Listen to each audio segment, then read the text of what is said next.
안녕하세요. 저는 서울에 사는 30대 초반 여성입니다. 현재는 결혼을 앞둔 예비 신부이기도 해요. 저는 이 결혼을 하게 되기까지 굉장히 많은 노력을 했어야만 했습니다. 그도 그럴 것이 제가 남자친구를 굉장히 오래 많이 짝사랑해왔거든요. 사람들은 이런 얘기를 해주면 다들 놀라요. 그리고 이렇게 말하곤 합니다. 대체 네가 뭐가 아쉬워서 매달려? 네가 훨씬 아까운데. 라고 말이죠. 하지만 그건 하나는 알고 둘은 모르는 사람들의 얘기입니다. 남자친구를 처음 만난 건 다름 아닌 보육원에서였어요. 남자친구나 제가 보육원 출신이라 그런 건 아니고 제가 친구와 함께 그곳에 봉사활동을 하러 갔었거든요. 그거도 억지로 끌려서 말이에요. 야, 너같이 막 사는 애는 이런 곳에 와서 정화를 좀 해야 돼. 내가 뭘 어떻게 막 사는데. 너 네 인물 믿고 집안 믿고 그냥 막 살잖아. 나 정도 생겨서 나 정도 가지고 있는 애가 이 정도 사는 거면 얌전하게 사는 거야. 이거 왜 이래? 말이나 못하면 아무튼 이런 곳에 와서 주기적으로 업부 청산을 좀 하란 말이야. 너는 나 같은 친구 둔 거 정말 복으로 여겨야 돼. 그때는 억지로 끌려가면서 귀찮다고만 생각했어요. 뭐 대단히 훌륭한 삶을 살아온 건 아니지만 딱히 범법 행위를 저지르지도 않았고 가진 것과 누리고 있는 것들에 비해 얌전한 삶을 살고 있다고 생각했었거든요. 저는 그 보육원에 데리고 간 친구는 초등학교 때부터 친한 친구였는데 굉장히 착하고 성격이 좋기로 유명한 친구였습니다. 그 덕에 주변에 그 친구를 따르는 친구들도 많았고 말이죠. 술 마시는 걸 좋아하고 쇼핑하고 놀기를 좋아하는 저와는 아주 상반된 친구였지만 그래도 서로 어딘가 잘 맞는 구석이 있었어요. 만화를 좋아한다던가 영화 취향 같은 것들 말이죠. 그래서 성인이 되기까지 친하게 지냈습니다. 그리고 저에게도 그런 좋은 친구가 한 명쯤은 있어야 한다고 늘 생각했기 때문에 저는 그 친구 말에 약하기도 했어요. 그래서 그날도 그 친구를 따라 봉사활동을 간 거였고 말입니다. 만약 다른 친구가 가자고 했으면 절대 안 갔을 거예요. 그리고 그 선택이 제 인생을 통틀어서 가장 잘한 선택이라고 아직도 자부하고 있습니다. 그리고 그 친구에게 정말 너무너무 고마워하고 있고 말이죠. 거기서 지금의 제 남자친구를 만났거든요. 여러분은 첫눈에 반한다는 말 믿으시나요? 저는 믿어요. 아니, 원래는 저도 믿지 않았는데 제 남자친구를 보고 믿게 됐습니다. 그날 그 보육원에서 저는 지금의 제 남자친구에게 말 그대로 첫눈에 반했어요. 이거 빨래 거기다 놓으시면 돼요. 이렇게 얘기하며 제 손에 수건을 쥐어주던 남자친구에게 정말 첫눈에 반했습니다. 제가 꿈꿔왔던 이상형 그 자체였어요. 얼굴, 키, 그리고 목소리까지 말이죠. 저는 하라는 자원봉사를 하지 않고 그날 내내 남자친구의 뒷공무니만 쫓아다니며 그를 관찰했던 것 같아요. 그리고 아이들과 허물없이 잘 지내는 그 서글서글한 성격과 웃을 때 반달이 되는 눈, 사람을 대할 때의 그 매너와 예의 있는 모습까지 정말 하나하나 다 마음에 들어와 꽂혔던 것 같아요. 그리고 그날 집으로 돌아가는 길에 친구에게 물었습니다. 아까 나한테 수건 쥐어준 사람 봤어? 누구? 정민 씨? 이름이 정민이야? 제가 관심을 보이자 친구는 씩 웃더니 고개를 젓더군요. 포기해. 뭘 포기해? 유부남이야? 유부남은 아닌데 여기 정민 씨 좋아하는 여자가 어디 한둘인 줄 아니? 그리고 정민 씨는 너 같은 여자를 제일 싫어해. 나 같은 여자가 어떤 여잔데? 생각 없이 살면서 돈만 쓰는 여자애? 사실이긴 했어요. 그래서 친구의 말에 반박할 수가 없었습니다. 하지만 굴하지 않고 그날 집으로 가는 내내 친구에게 남자친구에 관해 물었던 것 같아요. 그리고 인정했습니다. 남자친구는 저 같은 여자를 제일 싫어할 거라는 그 사실을 말이죠. 저는 부모님의 백만 믿고 인생을 쉽고 편하게 사는 사람이었어요. 그리고 인생의 큰 고난이나 역경 같은 것도 하나도 없을 뿐더러 누군가를 진심으로 도와줘야겠다거나 마음을 쓰거나 한 적도 없었습니다. 그냥 하루하루 제 인생을 즐겁게 살기 바쁜 사람이었죠. 그에 반해 남자친구는 넉넉하지 않은 가정 환경에서 혼자 열심히 공부해 장학금까지 받아가며 좋은 학교를 졸업하고 그리고 사람들이 선망하는 직업을 갖게 된 사람이었어요. 그리고 자신과 같이 힘든 아이들이 꿈을 포기하는 일이 없었으면 하는 마음에 그 바쁜 와중에도 시간을 내어 봉사활동을 다니는 그야말로 드라마에서나 나올 법한 유니콘 같은 사람이었습니다. 전에 너같이 누가 봐도 끌려온 것 같은 여자가 너처럼 정민 씨한테 첫눈에 반해서 고백을 했다가 무슨 소리 듣고 까였는지 알아? 어떻게 까였는데? 봉사활동을 오면서 남자나 어떻게 한번 해볼까 하는 생각 없는 여자는 정말 자기 취향 아니니까 포기하라고. 마치 제가 차이는 것 같더군요. 원래 제 평상시의 성격 같아서는 바로 고백하고 바로 사귀자고 하고 그랬어야 하는 게 맞는 건데 친구 얘기를 듣는 순간 계획을 수정했습니다. 내가 얼마나 좋은 사람인지 보여주지. 로 말이죠. 그래서 그날 이후로 제 본격적인 봉사활동이 시작됐습니다. 저는 그날부터 그 보육원에 가는 봉사는 정말 하루도 안 빠지고 참석했어요. 그리고 최대한 자연스러운 복장으로 가서 열심히 일했습니다. 물론 남자친구가 보는 앞에서는 더 열심히 한 건 있지만 그래도 그곳의 모든 선생님들이 인정할 만큼 저는 열심히 하긴 했어요. 이슬 씨 하루 이틀 나오고 안 나올 줄 알았는데 정말 열심히 해서 놀랐잖아요. 안 그렇게 생겨서는. 제가 어떻게 생겼는데요? 그냥 놀기 좋아하는 요즘 친구들? 처음에는 그렇게 보였지. 정말 한치의 오차도 없는 그 정답에 움찔하긴 했던 것 같아요. 그렇게 6개월을 그 보육원을 다니면서 남자친구의 눈에 들기 위해 노력했지만 남자친구는 봉사활동에 필요한 무언가를 부탁할 때 말고는 저에게 눈길조차 주지 않았습니다. 하지만 전 포기할 수 없었어요. 그곳에 다니는 동안 남자친구에 대한 마음이 점점 더 깊어졌거든요. 오늘은 봉사하러 오신 분들이랑 다 같이 저녁 먹으러 가는 거 어때요? 이슬 씨가 쏜다는데? 그래서 제가 짠 계획이 그거였습니다. 일단 이 보육원을 벗어나서 이야기할 기회를 만들어야겠다 하는 것 말입니다. 사실 봉사하면서는 그 어떤 작업에 말도 할 수 없잖아요. 남자친구가 어떻게 생각할지 몰랐으니까 말입니다. 그렇게 봉사하시는 분들과 다 함께 밥을 먹을 자리를 만들었고 거기서 저는 처음으로 남자친구와 사적인 대화를 나눌 수 있었어요. 여자친구 있으세요? 아니요. 그러면 여자친구 만들 계획은 있어요? 그건 왜요? 아니, 혹시나 여자친구 만드실 계획이 있으시면 거기에 제 후보도 좀 올라갔으면 하고요. 나중에 들었는데 남자친구는 제 그 말에 가슴이 철렁했다고 하더군요. 그런 식으로 자신에게 대시를 해오는 여자도 처음이었고 게다가 이런 말하기 좀 부끄럽지만 제가 좀 예쁘게 생기긴 했거든요. 물론 남자친구는 제 얼굴보다는 몇 개월 동안 열심히 봉사활동 다니는 모습에 첫인상으로 받았던 느낌보다는 좋은 사람일지 모른다고 생각했다고는 했지만 말입니다. 제 첫인상이 얼마나 안 좋았던 건지 자꾸 돌이켜보게 되네요. 아무튼 남자친구는 그날은 저를 거절했어요. 아직 연애할 마음에 여유가 없어서요. 라고 이야기하면서 말이죠. 이것도 나중에 들었는데 진짜로 남자친구는 당시에 그럴 시간적 심적 여유도 없었다고는 하더라고요. 회사 일도 당시에 바빴고 학자금 대출도 다 갚지 못한 상태였고 누군가를 만날 여유가 정말 없었다고요. 남자친구의 성격을 보면 그러고도 남을 사람이긴 합니다. 본인이 다 준비가 되어야 다른 사람을 만날 수 있는 사람이거든요. 당시에는 남자친구가 본인이 준비가 안 된 상태라고 생각했던 시기였기 때문에 그 어떤 사람과도 연애를 할 생각이 없었다더군요. 하지만 저는 포기하지 않았습니다. 정말로 줄기차게 남자친구를 쫓아다니며 봉사도 열심히 하고 남자친구에게 작업도 열심히 걸었어요. 어느 날 남자친구가 묻더군요. 이슬 씨는 내가 어디가 좋아요? 라고 말이죠. 그래서 솔직하게 말했어요. 처음에는 얼굴이나 목소리가 좋았는데 그다음에는 아이들 향해서 환하게 웃어주는 모습이 좋았고 그다음에는 다정한 말투가 좋았고 그다음에는 차분한 게 좋았고 그다음에는 신중한 모습이 좋았어요. 지금은 그냥 다 좋은 것 같아요. 라고 말이죠. 당시에 남자친구는 어이가 없다는 듯 허허거리며 웃더군요. 지금 와서 돌이켜 생각해 보면 저도 어이가 없어요. 뭘 믿고 그렇게 나댔나 싶은 생각이 들어서 낯이 뜨거워질 정도니까 말입니다. 그리고 다음 봉사활동 때 남자친구가 저에게 말했습니다.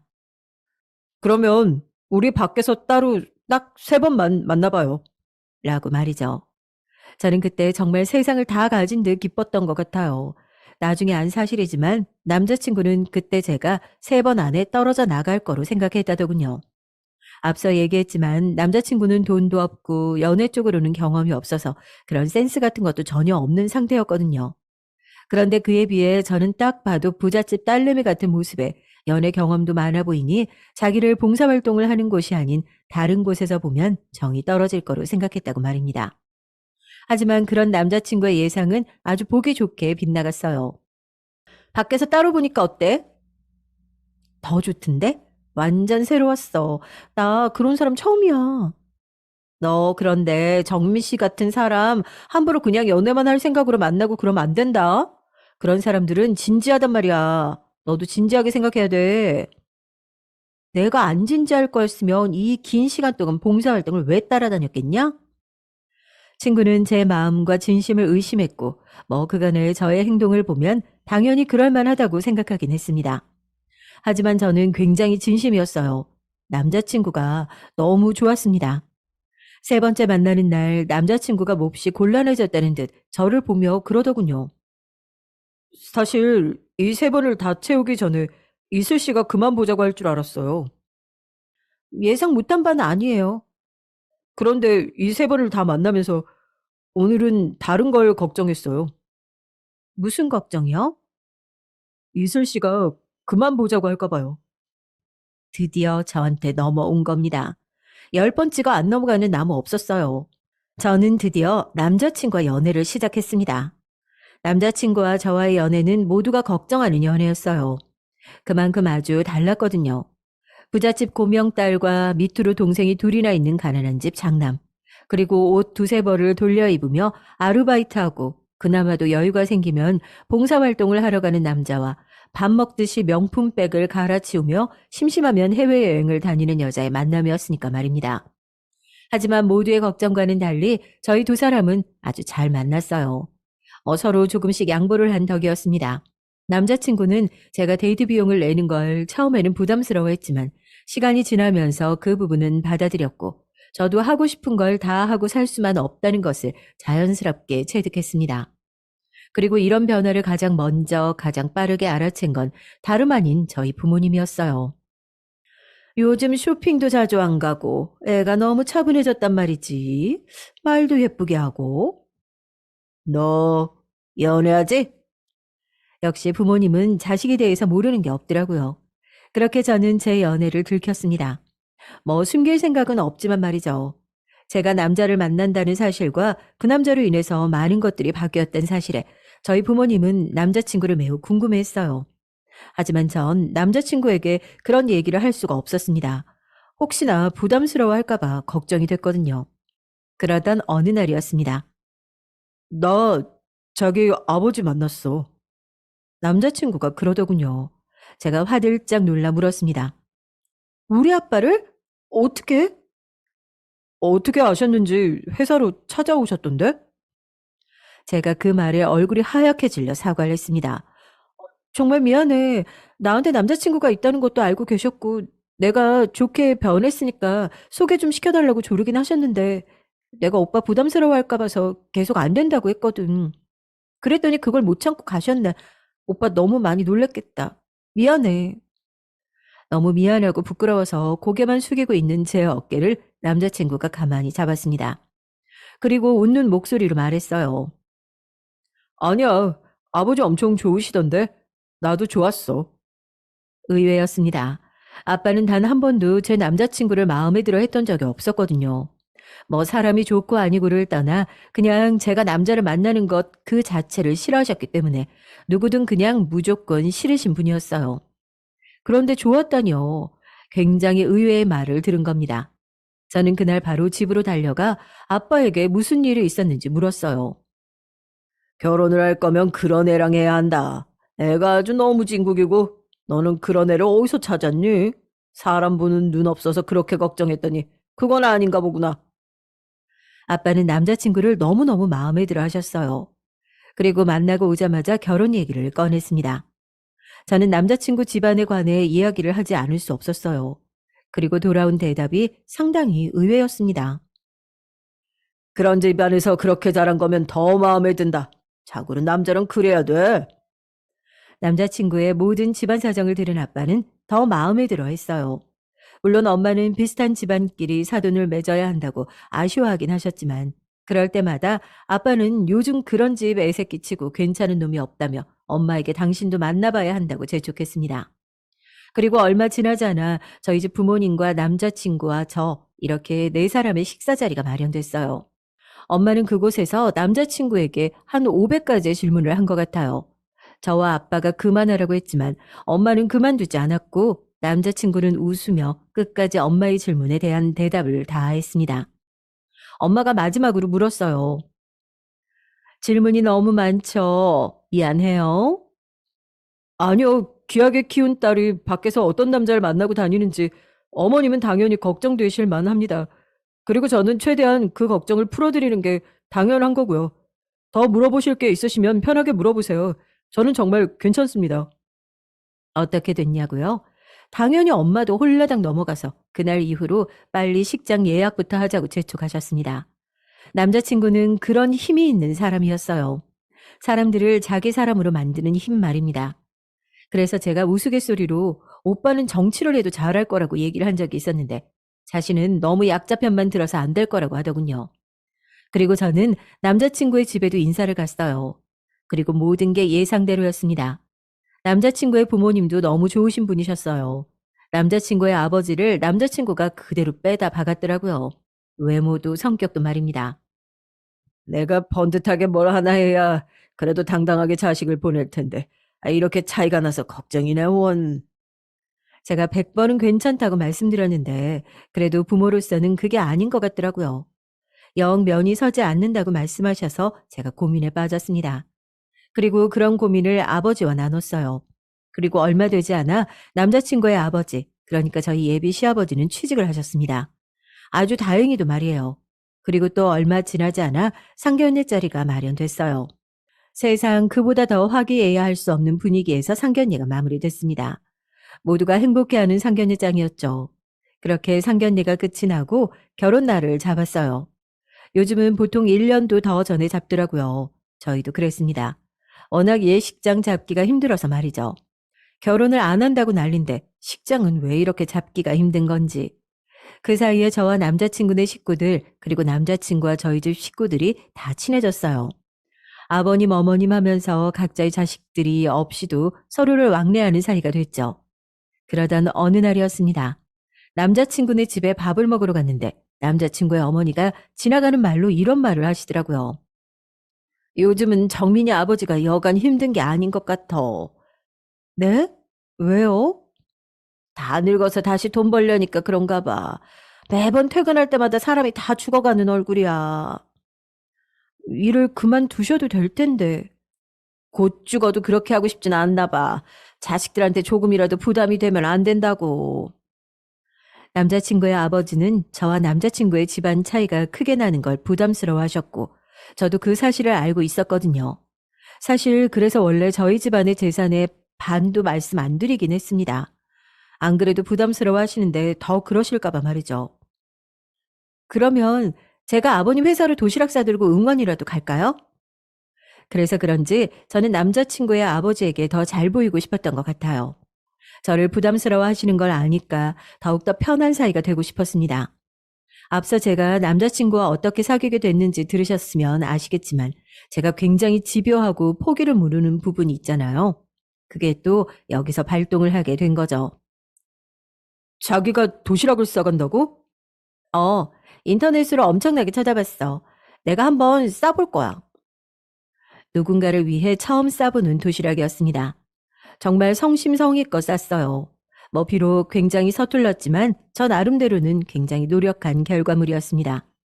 그렇게 완성한 도시락을 들고 남자친구 아버지의 회사로 향했어요. 남자친구에게 몇 층 어디에서 일하시는지 얘기를 다 전해들은 상태였죠. 그래서 길을 헤매지는 않았습니다. 앞에 도착해서 노크하려는데 안에서 뭔가 큰 소리가 나는 것 같더라고요. 혹시 지금 문을 열면 안 되는 분위기인가 해서 조심스럽게 문에 귀를 가져다 댔습니다. 원래 그러면 안 되는 건 알지만 그랬어요. 안에서 들려오는 소리는 이랬습니다. 윤호일 씨, 일 이렇게 할 겁니까? 죄송합니다. 윤호일, 그 이름은 저도 아는 이름이었습니다. 바로 남자친구 아버지의 성함이었거든요. 당신 지금 당장 해고당하고 싶어? 어? 아들 장가도 보내야 한다면서 정신 바짝 차리고 이래야지. 여기가 늙었다고 봐주고 그러면 학원이지 회사냐고, 어? 순간적으로 인상이 팍 써졌어요. 뭐 물론 직장 상사가 아래 직원이 잘못하면 가르칠 수도 있고 혼을 낼 수도 있지만 그 말투는 기본적으로 사람에 대한 무시가 깔린 말투였어요. 게다가 아무리 아랫사람이라고는 해도 한참 나이가 많은 어른이잖아요. 그러면 그것보단 조금 좋게 얘기할 수도 있을 텐데 그 사람은 예의와 배려라고는 정말 눈을 씻고 찾아봐도 없더라고요. 아니 멍청해도 정도가 있지. 목 위에 달고 있는 그거 머리 아니야? 아, 왜 이렇게 멍청하냐고, 어? 죄송합니다. 아이, 죄송합니다. 지금 죄송하면 다야, 어? 아, 그 말밖에 못해. 순간 욱해서 저도 모르게 문을 열고 들어갈 뻔했어요. 하지만 정말 안간힘을 다해 참았습니다. 너무 힘들었지만요. 그렇게 문을 꽉 잡고 꾹 참고 있는데 안에서는 계속해서 남자친구 아버지를 향한 폭언이 들려왔어요. 네, 그건 확실히 폭언이었습니다. 후배 직원을 혼내거나 가르치는 게 아닌 언어 폭력이었어요. 아니, 늙으면 뇌도 기능을 못하나? 아니, 그 정도로 나이 든 건 아니잖아. 사람이 굼뜨기도 굼뜨고 한 번에 척척 못 알아듣고. 아니, 그리고 내가 커피는 늘 설탕 없는 거로 타오라고 얘기했잖아. 근데 왜 늘 있는 걸로 타오냐고. 나 먹여? 어? 아니, 어디 한번 나랑 해보자는 거냐고. 잔뜩 기가 죽은 남자친구 아버지의 목소리가 들려왔습니다. 아니, 원래 있던 게 떨어져서. 그러면 그렇다고 얘기를 해야 될 거 아니야. 아, 그냥 타올 게 아니라. 그리고 커피 떨어질 때 그동안 뭐 했어? 야, 너지? 탕비실 간식 담당. 또 누군가를 향해 소리를 질렀고 이번에는 어린 여자 직원으로 들리는 목소리가 들려왔습니다. 마찬가지로 잔뜩 기가 죽어 있었어요. 죄송합니다. 아, 주문은 일찍 했는데 연휴 때문에 배송이 조금 늦어지는 모양이에요. 그런 거 생각하고 주문을 했어야지. 그리고 탕비실 커피는 왜 이렇게 빨리 다른 건데? 하루에 한두 잔씩만 먹으라고. 어? 내가 누누이 얘기했잖아. 누구야? 아, 누가 하루에 몇 잔씩 처마시는 거야? 다시 남자친구 아버지로 화살을 향했습니다. 당신이지, 어? 맨날 앉아서 하는 일 없이 커피만 마시는 거지, 어? 그러니까 이렇게 일도 느리고, 어? 나이를 어디로 처먹었냐고. 저는 더 이상 참을 수가 없었어요. 그래서 문을 벌컥 열었습니다. 사무실의 모든 사람의 시선이 저에게로 집중이 됐죠. 그 직장 상사라는 새끼와 남자친구의 아버님까지 모두 다 말입니다. 이슬이 아니냐? 남자친구의 아버지가 놀라서 저를 향해 물었지만 저는 그건 귀에 들어오지 않았어요. 그 직장 상사라는 새끼가 지금 자기 아버지 뻘인 남자친구 아버지의 어깨를 손가락으로 밀고 있는 듯한 그 모습만 눈에 들어왔습니다. 순간 뚝 하고 이성의 끈이 끊어졌어요. 이슬이? 이슬이가 누구야? 뭐야? 이노인 내 딸이라도 돼? 아, 너 누군데 우리 회사에 이렇게 함부로 들어와? 아주 그냥 부녀가 쌍으로 재수가 없으려니까. 야, 당장 경비 불러. 안 불러? 그렇게 소리를 치는 그 앞으로 제가 바싹 다가갔습니다. 제가 그렇게 코앞까지 얼굴을 드밀자 그 직장 상사는 순간 쫄았는지 움찔하더군요. 어쩔 건데, 뭐? 지금 아무리 아래 직원이라고 해도 한창 나이가 많으신 어르신에게 너무 막말하시는 거 아니에요? 언어 폭력도 폭력인데 적당히 좀 하시죠. 직장 내 폭력으로 징계 먹고 싶지 않으시면 제 그 말을 가만히 듣고 있던 그 직장 상사가 가소롭다는 듯 픽 웃더군요. 그리고는 저를 내려다보며 이렇게 말했습니다. 신고해, 어? 야, 내가 징계받을 것 같아? 나 여기 10년이 넘는 세월 동안 일한 정직원이고, 네 애비는 시니어로 뽑혀서 잠시 일하고 갈 사람이야. 네, 이, 게다가 네 애비 인사평가도 내가 한다고. 어디 신고해봐, 어? 잘리는 게 누군지 보자고, 어? 정말로 그 주둥이를 한 대 치고 싶게 얘기를 하더군요. 예전 성격 같았으면 이미 한 대 치고 나란히 경찰서로 향했을지도 모릅니다. 속으로 황이슬 성격 많이 죽었다라고 몇 번이나 되뇌었던 것 같아요. 지금 저희 아버님에게만 언어폭력 쓰신 게 아닐 텐데요. 그럼 또 누구? 아, 이 탕비실이나 관리하고 장부나 좀 보는 계약직? 그래, 그것도 신고해봐. 그러더니 가만 저를 내려다보더군요. 아무래도 제가 아버님이라고 칭한 게 거슬렸나 보더라고요. 그나저나, 아버님? 제가 무슨 말을 하고 싶은 거냐는 듯 그 직장 상사를 빤히 올려다봤습니다. 그 직장 상사는 뭔가 생각나는 듯 하더니 생각이 난 듯 박수를 짝 하고 쳤어요. 그러고는 더욱 싸가지 없는 표정과 말투로 저에게 말을 하기 시작했습니다. 아, 아들 결혼한다더니 지금 예비 며느리인 거야? 아이고, 어떡하나, 우리 윤할아버지, 예비 며느리 앞에서 쪽이란 쪽은 다 팔았네. 그러면서 정말 때려 죽이고 싶을 만큼 얄밉게 낄낄거리더군요. 거기서 끝이 아니었습니다. 그나저나 그 예비 며느리 집안이 대단하다는 둥, 부자라는 둥, 회사의 자랑이라는 자랑은 다 해대더니 이런데 도시락 싸들고 온 거나 행색이 영 그렇지 않은데? 아, 우리한테 거짓말한 거야? 어? 제가 그 말에 심호흡을 한번 크게 했습니다. 더는 참을 수가 없었어요. 그리고 그 직장 상사는 그런 저를 보고 비웃듯 웃었고 말입니다.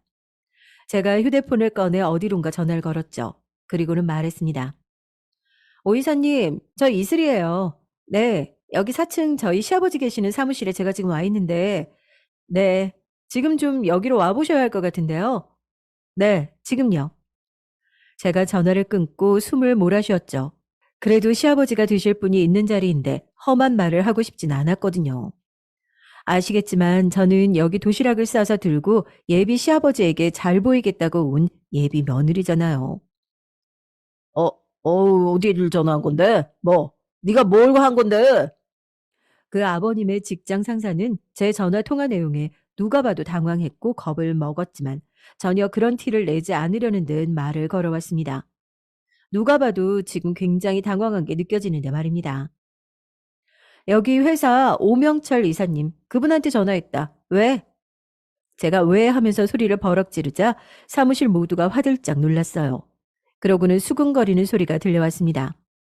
저분이 오 이사님을 어떻게 알아? 저 사람 정체가 뭐야? 같은 것들이 대부분이었죠.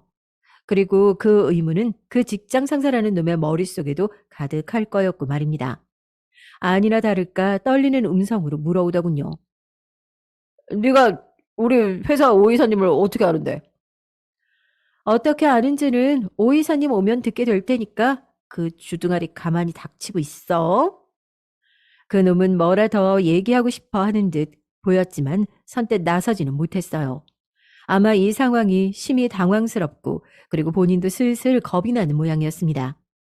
오 이사님은 이 회사의 실세였거든요. 저도 그걸 알고 오 이사님에게 전화를 한 거였고 말입니다. 얼마 지나지 않아 오 이사님이 사무실 문을 열고 들어왔어요. 이슬아, 아니 이게 그리고 저를 아는 척을 하자 그 사무실의 모두가 술렁이는 게 느껴졌습니다. 그리고 그 직장 상사라는 놈의 안색은 정말이지 새하얗게 질렸고 말입니다. 이제 진짜 정말로 큰일이 났다 싶었던 거겠죠. 뭐 이미 늦었지만요. 아니, 오 이사님이 이 사람, 아니, 이분과 어떻게 하시는 사이인 건지. 저는 어느새 이분이 되어 있더군요. 어이없는 웃음이 나왔습니다. 오 이사님은 저를 한번 바라봤어요. 저에 대해서 얘기를 해도 되냐는 뜻이었죠. 저는 해도 된다고 작게 고개를 끄덕였습니다. 곧바로 제 소개가 이어졌어요. 우리 회사 실질적 오너가 누구신가? 그 회사는 지금 전문 경영인을 쓰고 있었거든요. 그리고 실제로 지분은 거의 다 가지고 있는 이 회사의 주인은 바로 황만식 회장님 되십니다. 그 이름에 일단은 남자친구의 아버님이 먼저 놀란 듯 눈을 동그랗게 뜨셨습니다. 그리고 그 다음은 그래, 그 황만식 회장님의 고명딸 황이슬 양, 바로 이분. 그 사무실 안에 있는 모든 사람들이 놀랐습니다. 물론 제일 기절초풍하듯 넘어간 사람은 다름 아닌 그 빌어먹을 직장 상사 놈이었고 말이죠. 오 이사님의 말은 계속됐습니다. 오 이사님의 말이 계속될수록 그놈의 얼굴은 점점 더 하얗게 질려가고 말이죠. 그 모습을 보고 있는 게 퍽 웃기긴 하더군요. 아, 이슬이도 우리 회사 지분 가지고 있지? 너 이사로 등록되어 있나? 제가 고개를 끄덕이며 대답했습니다. 네, 아마 그럴 거예요. 지분 상속 문제로 제가 작년인가 이 회사 등기위사로 올라갔었거든요. 조용히 올라간 거라 모르는 사람들이 많았습니다. 그리고 알았다고 한들 뭐 황희슬이 이황희슬일 거라고는 아무도 이 짧은 시간에 생각할 수 없었을 거고 말이죠. 그 놀라 자빠진 상사놈도 상사놈이었지만 제일 중요한 건 그게 아니었거든요. 아버님, 제가 다 설명드릴게요. 놀라서 벙찐 얼굴로 저를 보고 있는 남자친구의 아버지에게 이 상황을 잘 설명하는 게 가장 큰 문제였습니다. 어떻게 하면 기분이 덜 상하게 할 수 있을지 고민이 됐거든요. 어쨌든 저희 쪽에서 허락도 없이 일자리를 만들어 드린 거니 말입니다. 게다가 그런 자리에서 이런 문제가 발생한 거고요. 하지만 다행히 남자친구의 아버님은 저를 이해한다는 듯 작게 웃으셨어요. 여전히 놀란 게 보였지만 말입니다. 나는 괜찮다. 오히려 이렇게 신경을 쓰게 만들어서 미안하구나. 아니에요. 제가 죄송할 일이에요. 정말 죄송합니다. 저 나름대로는 신경을 쓴다고 쓴 거였는데. 아이고, 미안해할 필요 없대도. 그나저나 우리 아들이 아내복이 이렇게 클 줄은 내가 꿈에도 상상도 못했구나. 아이고, 이런 대단한 며느리를 보게 됐어. 남자친구의 아버지는 그렇게 웃으며 이 상황을 넘어가 주셨어요. 마음이 넓고 워낙 좋으신 분이라 이렇게 넘어간 거지 아니었으면 어땠을지 아직도 아찔합니다. 그런 사람 좋은 미소를 보고 나니 그 상사라는 놈이 더 화가 나더군요. 저 좋으신 분에게 어떻게 그런 몰상식하고 비인간적인 언어 폭력을 쓸 수 있는지 싶어서 말입니다. 그냥 넘어갈 일은 아니고 정식으로 징계위 열어야 할 겁니다. 제가 오 이사님에게 그렇게 말하자 그제야 그놈은 정신이 번쩍 들었는지 제 앞으로 와 고개를 숙이고 싹싹 빌기 시작했어요. 아까의 그 턱을 세우고 사람을 아래로 보던 그 모습은 어디를 갔는지 하나도 보이지 않고 말이죠. 제가 잘못했습니다. 그래서는 안 됐던 건데, 제가 좀 분노 조절 장애가 있어가지고. 그 말에 제가 픽 하고 웃었어요. 그 분노 조절 장애는 어떻게 된 게 자기보다 약해 보이는 사람 앞에서만 온대요? 원래 진짜 분노 조절 장애는 그런 거에 상관없이 오는 거라던데? 그러고는 아직 놀란 듯 가슴을 움켜쥐고 있는 그 계약직 직원에게 가서 어깨를 쓰다듬었어요. 그리고는 말했습니다. 너무 놀랐죠? 오늘 있었던 일, 그리고 그 전에 있었던 일, 하나도 빠짐없이 모두 다 상세하게 얘기해요. 내가 이 팀 전체 조사를 하라고 말해놓을 거니까. 알겠죠? 그리고 회사 그만둘 생각 같은 건 하지도 말고요. 애써 고개를 끄덕이는 그 직원을 한 번 더 토닥여준 다음 그놈을 다시 노려보고는 그 사무실을 나왔습니다. 물론 남자친구의 아버지에게도 인사하고 싸간 도시락도 당연히 전달해드렸고요. 물론 점심시간이 한참 지나긴 했지만 말입니다. 회사는 한바탕 난리가 지나갔다고 들었어요. 알고 봤더니 그 직장 상사놈은 저지른 잘못이 한두 가지가 아니더군요. 남자친구의 아버지뿐만 아니라 그 전에 직원도 그런 식으로 윽박지르고 괴롭히고 심지어는 폭력까지 행사해서 회사를 그만두게 만들었고 또 회사의 비품들을 하나 둘 내다 판 정황과 그게 걸릴까 무서워 오히려 그 비품 관리하는 직원 탓으로 돌려 자른다든지 하는 일이 몇 번이나 있었다고요. 조사의 스케일은 커졌습니다. 증언을 하는 직원들이 점점 더 많이 나오기 시작했어요. 생각보다 일이 너무 커졌어. 어떡해요?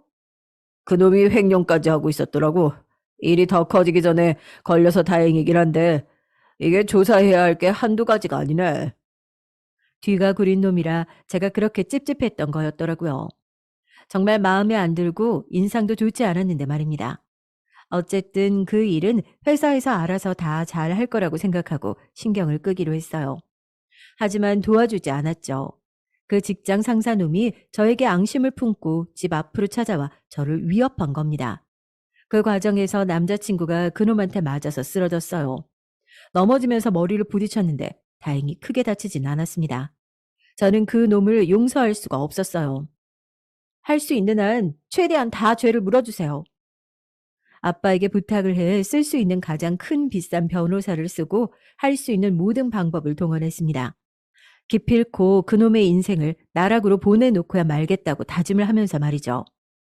저에게 울면서 빌더군요. 정말 죄송합니다. 깊이 반성하고 있어요. 그런 사람이 집 앞을 찾아와요? 제가 분노 조절 장애가 내가 말했죠. 자기보다 약자에게만 그 조절이 제대로 되지 않는 건 병이 아니라 그냥 더러운 성질머리 때문이라고. 그 상사놈은 꾸준히 그렇게 자신의 분노 조절 장애가 있는 걸로 밀고 나갔지만 저희가 변호사와 또 의사를 총동원해 그 분노 조절 장애는 그런 상황에서 발생하는 것이 아님을 열심히 설명했습니다. 그 결과 그 자식에게 굉장히 불리한 판결이 났고 지금은 항소해 놓은 상태고요.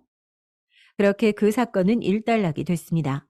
남자친구의 아버지는 그날은 그냥 별 말 없이 넘어가긴 하셨지만 놀라긴 많이 놀라셨던 모양이에요. 저에게 조심스럽게 물으시더군요. 그 모습이 조금 귀여웠던 기억이 납니다. 이런 말 하면 실례일 수는 있지만 말이에요. 혹시 집안이 어마어마한 재벌이냐? 그건 왜 물으세요? 그런 거면 우리 집 같은 집이랑 사돈을 맺어도 되는 건가 해서. 재벌 정도 아니에요. 그리고 저희 부모님이 저보다 오빠를 더 마음에 들어 하시는데요. 이 결혼 안 하면 저희 부모님이 제일 슬퍼하실걸요? 그리고 이 얘기를 남자친구에게도 전달해 줬어요. 남자친구도 웃더라고요. 그리고 남자친구도 저희 집 재력이 그 정도인 줄은 몰랐기 때문에 조금 놀라긴 했습니다. 그런데 그럼에도 그런 티를 하나도 내지 않고 자신을 사위로 반겨주신 저희 어머니와 아버지가 대단하시다며 존경스럽다고 말을 하더군요. 참 남자친구다운 발언이라고 생각했어요. 그리고 또 남자친구의 그 말에 아빠는 매우 만족스러워 하셨고 말입니다. 내가 사람 보는 눈 하나는 정확하잖아. 그래서 말인데. 뭐요? 정민이가 경영학 배웠다고 하지 않았니? 회사 일을 조금 더 본격적으로 가르쳐 보고 싶은데. 아빠는 진지하게 남자친구에게 회사를 물려줄 생각까지 이미 하고 계시더라고요. 저는 아빠의 그런 큰 그림을 아직은 남자친구에게 말하지 않은 상태입니다. 보나마나 굉장히 부담스러워할 게 뻔해서 말이죠. 그리고 거절할 것도 뻔하고 말입니다. 급한 얘기가 아니기도 하고요. 사실 그 후로는 행복한 일들만 있을 거로 생각했는데 그 상사놈이 계속 앙심을 품었어요. 사람은 정말 완전하게 진실하게 반성하기가 힘든 것 같습니다. 재판이 다시 있던 날 그 사람을 다시 만났어요. 저에게 그러더군요. 속이 시원해? 뭐가? 네가 잘못한 일로 거기 들어가 있는 건데 아직도 내 탓을 하는 거니? 나 같은 서민 하나 잡자고 너 같은 돈 있는 것들이 그렇게 아무 잘못 없는 것처럼 살고. 어이가 없더군요. 내가 뭘 잘못했는데. 나 같은 건 평생 벌어봐야 만지지도 못하는 돈을 가지고 태어났잖아. 시작부터 다르면 나 같은 애가 좀 편법 쓴다고 뭐라고 하면 안 되잖아? 횡령에 대한 죄가 무겁게 내려질 것 같다는 얘기를 전달받았던 상태였습니다. 그 얘기를 하는 것 같더라고요. 그건 편법이 아니라 범법이야. 이렇게 하지 않으면 나는 위로 올라갈 수가 없단 말이야. 가만히 듣고 있던 남자친구가 나섰습니다. 나도 한때 그렇게 생각했던 적이 있었어요. 세상은 나에게만 불공평하고 나는 공부도 열심히 하고 좋은 학교도 들어갔는데 그럼에도 불구하고 앞은 보이지 않고 빚만 잔뜩이고 이렇게 노력한다고 해서 바뀌는 게 있을까? 바뀌기나 할까? 하고 말이죠. 지금 부자 마누라 만나놓고 그게 할 소리야? 이 사람 만나기 전에 그랬다는 얘기입니다. 남자친구는 그 사람을 한심한 듯 가만 보다가 말을 이어갔습니다. 제가 어느 날 아버지에게 말했어요. 열심히 노력해서 최선을 다해서 이를 악물고 산다고 해도 달라지는 거 하나 없을 텐데 나는 여전히 저 위에 있는 사람들의 뒤치다거리나 하는 삶을 살 뿐인데 계속 이렇게 열심히 살아야 하느냐고 말이죠. 그 사람은 가만히 듣고 있더군요. 그랬더니 아버지가 그러셨어요.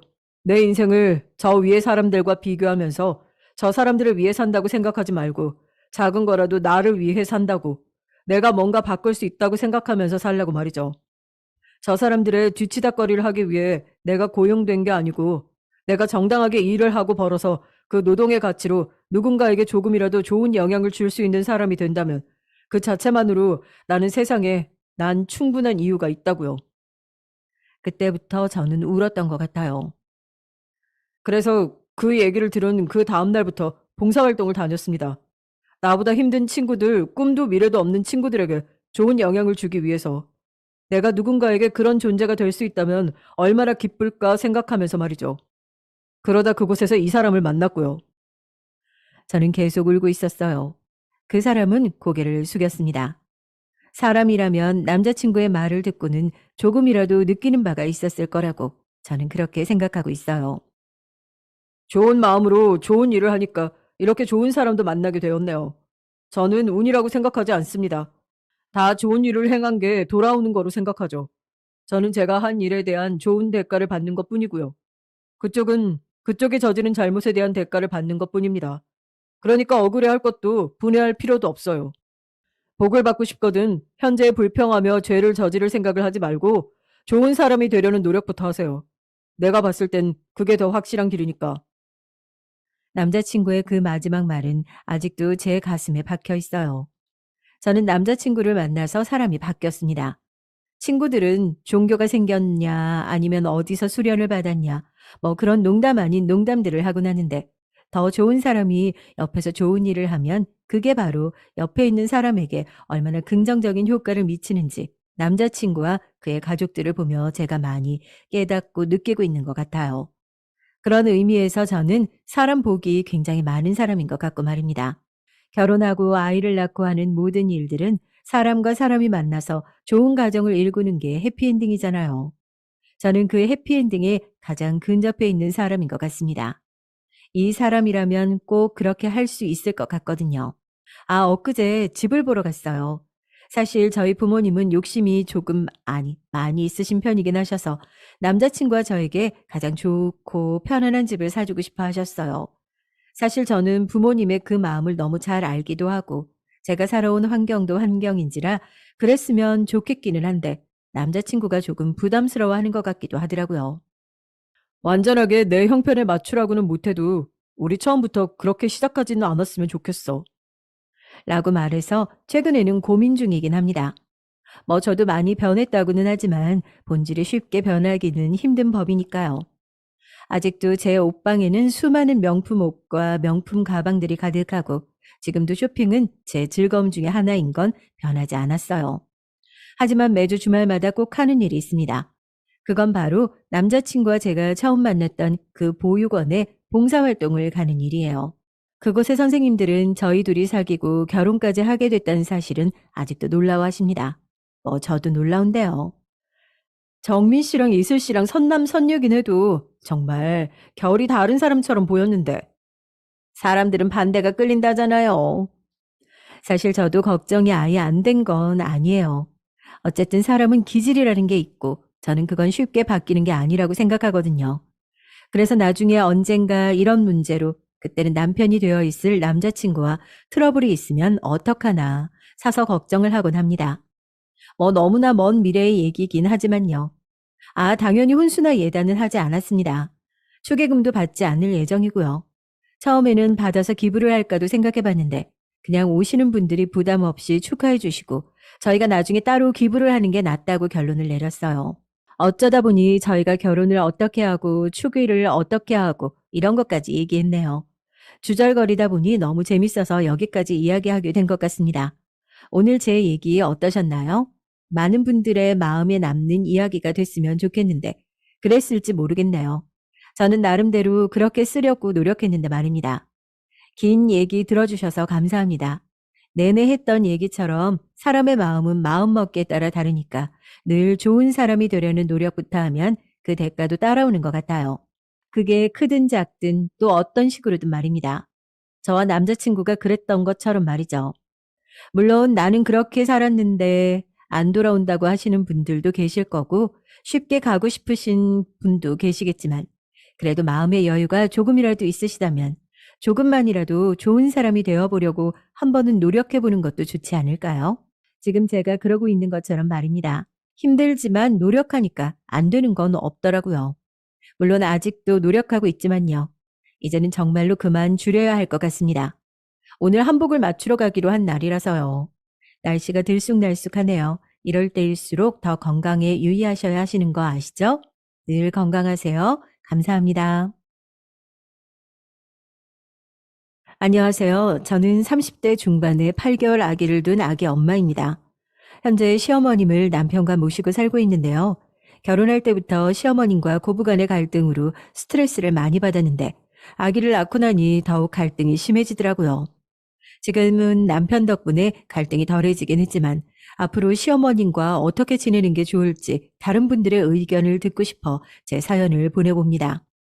저는 4살 차이가 나는 남편과 26살 때 결혼을 했어요. 남편은 제가 다니던 회사 근처에서 카페를 운영하고 있었는데요. 제가 워낙 커피를 좋아하다 보니까 남편이 운영하는 카페에 자주 들렀던 것 같습니다. 주로 아침에 출근할 때 그리고 오후에 회사에서 일을 하다가 피곤하면 카페에 들려 커피를 사갔는데요. 거의 매일같이 남편이 운영하던 카페에 자주 방문하다 보니 카페 사장님이었던 남편과 한두 번 대화를 나누면서 금방 친해졌던 것 같아요. 남편은 저에게 호감이 있었는지 어느 날 회사 끝나고 같이 식사를 하자고 하더라고요. 저도 사실 남편에게 남몰래 호감이 있었고 그렇게 저희는 저녁 식사를 시작으로 좀 더 가까워져 연애를 하게 됐습니다. 당시 남편에게는 부모님 두 분 다 계시지 않았는데요. 남편이 어렸을 적에 집안 사정이 있었더라고요. 남편이 9살 되던 해에 아버님과 어머님께서 워낙 자주 다퉈서 이혼을 하셨는데요. 어머님께서는 당시 경제활동을 하지 않았고 어린 남편을 돌보는 것이 금전적으로 부담이 되셨는지 양육권을 포기하셨다고 합니다. 사실 남편은 아버님보다 어머님을 따라서 함께 살고 싶었고요. 어머님께서는 상황상 여의치 않아 어쩔 수 없이 아버님께 남편을 맡길 수밖에 없었고 그렇게 모자가 생이별을 하게 됐다고요. 사실 두 분이 그렇게 이혼을 하셨어도 아버님은 어머님께서 남편을 자주 만날 수 있도록 허락해 주셨고 어머님께서도 처음에는 남편을 자주 보러 왔다고 합니다. 그런데 남편이 11살이 되던 해에 어머니께서 재혼을 하셨고 그 이후부터는 연락이 아예 끊겼다고요. 그 당시 남편은 어머님께서 새로운 가정을 꾸리셔서 본인에게는 연락을 아예 하지 않는 것이 상처로 남았고 어머님에 대한 그리움과 더불어 실망감이 컸다고 합니다. 그리고 남편이 성인이 되었을 때 아버지께서 교통사고로 돌아가셨다고 해요. 그래서 남편은 대학교 학비를 벌기 위해 이것저것 닥치는 대로 아르바이트를 많이 했고요. 그중 하나가 지금 운영하고 있는 카페 일이었고 성실하게 일을 하던 남편의 모습을 카페 사장님께서 좋게 보셨다고 합니다. 남편은 어렵게 학비를 모아 대학교를 졸업하기는 했지만 생활고로 인해 취업 준비와 함께 계속 아르바이트를 병행해야 했는데요. 그때 카페 사장님께서 지방에 내려가셔야 했고 아르바이트생이었던 남편에게 카페를 인수하는 게 어떻겠냐고 먼저 제안을 했다고 합니다. 남편은 카페 일이 재미있고 적성에 맞는 것 같아 인수하고 싶긴 했지만 돈이 없는 상황이었대요.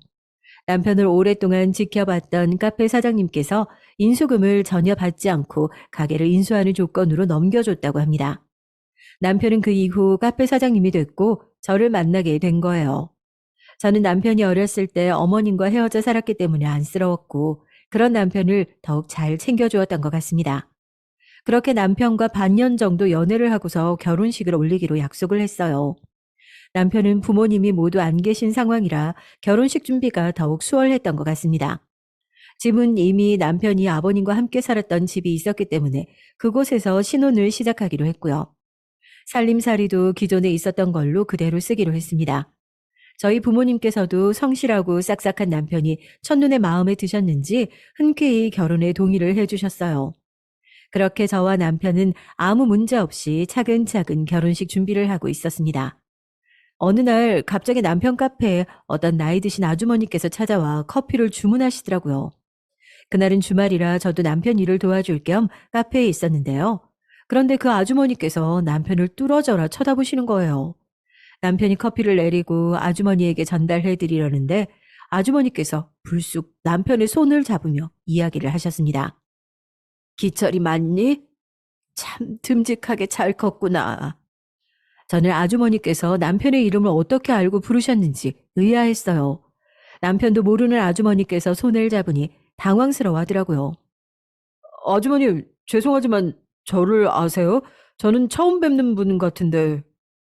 남편의 말에 아주머님께서는 갑자기 눈물을 흘리시더라고요. 기철아, 너무 오랜 세월이라 나를 한눈에 못 알아보는구나. 거의 20년 만이니 그런 만도 하지. 나야, 네 엄마야. 저는 남편의 어머님을 그렇게 처음 만나게 될 거라고는 상상도 못했어요. 남편도 20년 만에 만난 어머님을 뵙고 반가운 마음보다는 너무 당황스러웠는지 한동안 아무 말도 하지 못하더라고요. 제 어머니시라고요? 그런데 왜 이제서야 저를 찾아오신 건지. 어머님께서는 남편이 반겨주기를 바라셨는지 실망한 표정으로 말씀을 하셨습니다. 기철아, 넌 엄마가 반갑지도 않니? 내가 너를 만나려고 20년 만에 용기를 냈는데 아버지께서 돌아가셨다는 얘기 들었다. 네 아버지께서 그렇게 돌아가시고 너를 다시 만나려고 집 앞까지 찾아갔었는데 그때는 이상하게 용기가 안 나더라고. 이제는 우리 아들이 혼자서 외롭지 않게 같이 살려고 찾아왔다. 남편은 어머님을 여전히 이해할 수 없었는지 단호하게 얘기했어요. 20년 만에 저를 찾아와서 불쑥 저와 함께 살려고 찾아왔다고 하시니 저로서는 도무지 이해할 수가 없네요. 저 이제 곧 결혼합니다. 옆에 보시는 아가씨가 저와 결혼할 사람이에요. 저는 그동안 저한테 엄마가 없다고 생각하고 살았고 앞으로도 그럴 거니까 돌아가세요. 저는 남편이 그동안 어머님에 대한 그리움이 남아있다고 생각했는데 20년 만에 찾아온 어머님을 그렇게 모질게 보낼 줄은 몰랐습니다. 어머님께서도 예상했던 전개와는 다르셨는지 더 이상 아무 말씀도 못하시고 남편을 대신해 저를 쳐다보시더라고요. 저는 어떻게 이야기해야 할지 몰라 어머님께는 고개만 숙이고 인사를 드리며 아무 말씀도 드리지 않았어요. 그렇게 어머님께서 허무하게 집으로 돌아가셨는데요. 남편은 어머님께서 카페에서 나가시자마자 털썩 주저앉더라고요. 아무래도 갑작스럽게 나타난 어머님 때문에 충격을 받은 것 같아 남편에게 다가가 안아줬습니다. 그리고 남편은 하염없이 눈물을 흘리셨는데요. 남편의 눈물에서 그동안 쌓여 있었던 어머님에 대한 그리움과 원망이 동시에 느껴졌습니다. 그런데 그 이후에도 어머님께서는 아들이 계속 보고 싶으셨는지 카페 안으로 들어오시지는 않고 카페 주변을 서성이시며 맴돌더라고요. 남편은 그런 어머님을 발견하고도 모른 척 했고요. 그런데 저는 도리어 모른 척 할 수가 없어서 남편이 커피를 만들고 있는 틈을 타서 어머님께 다가가 근처 다른 카페로 모시고 갔습니다. 날도 추운데 매일같이 찾아오시고 힘들지 않으세요? 오빠가 말은 냉정하게 했어도 그동안 어머님에 대한 그리움이 커서 이런 상황이 잘 받아들여지지 않나 봐요. 저는 남편의 심정을 대신해서 어머님께 전달드리고 싶었어요. 아가씨, 우리 기철이하고 곧 결혼한다고 했죠? 아가씨가 기철이 설득해서 나랑 같이 살 수 있도록 얘기 좀 해주면 안 될까? 나 어디 오갈 데가 없어요. 지금도 여관에서 혼자 지내고 있는데 돈이 없어서 곧 쫓겨날 판이야. 어머님께서는 저를 붙잡고 그동안 있었던 일들에 대해서 다 털어놓으셨습니다. 알고 보니 남편이 어렸을 때 아버님과 헤어지고 재혼을 하신 뒤 행복한 결혼 생활을 하지 못했다고 하시더라고요. 재혼한 남편분께서 도박에 빠져 술을 마시고 집에 들어와 깽판을 부리기도 했고요. 결국에는 집까지 담보로 잡히고 도박으로 모든 돈을 싹 날리는 바람에 어머님께서 이혼을 하셨다고 합니다. 어머님께서도 시중에 돈이 없는 상태였고 오갈 데가 없어 남편을 찾아왔다고 하시더라고요. 어머님 사정은 알겠지만 오빠가 모든 것을 받아들이고 어머님과 함께 살겠다고 할지 모르겠어요. 그래도 제가 한번 얘기해 보겠습니다. 어머님께서는 제 두 손을 꼭 붙잡으시면서 잘 얘기해 달라고 부탁하셨어요. 저는 어머님과 나눴던 대화를 남편에게 모두 공유했는데요. 남편은 어머님의 사정이 딱하긴 했지만 20년 만에 본인을 찾아온 이유가 돈 때문인 것 같아 화를 내더라고요. 미정아, 나 다시는 그분 만나고 싶지 않아. 이제 와서 나랑 같이 살고 싶어 하는 이유가 돈이 없고 오갈 데가 없어서라니. 남편은 제 얘기에 더욱 흥분을 하며 어머님을 거부하는 듯 보였습니다. 그런데 그 이후로도 어머님께서는 계속 찾아오셨고 추운 날씨에 밖에서 서성이는 어머님을 남편도 모른 채 하기가 어려웠나 봐요. 그래서 남편은 잠시 저에게 카페 일을 맡기고 어머님과 진지하게 대화를 나눴습니다. 기철아, 엄마가 잘못했다.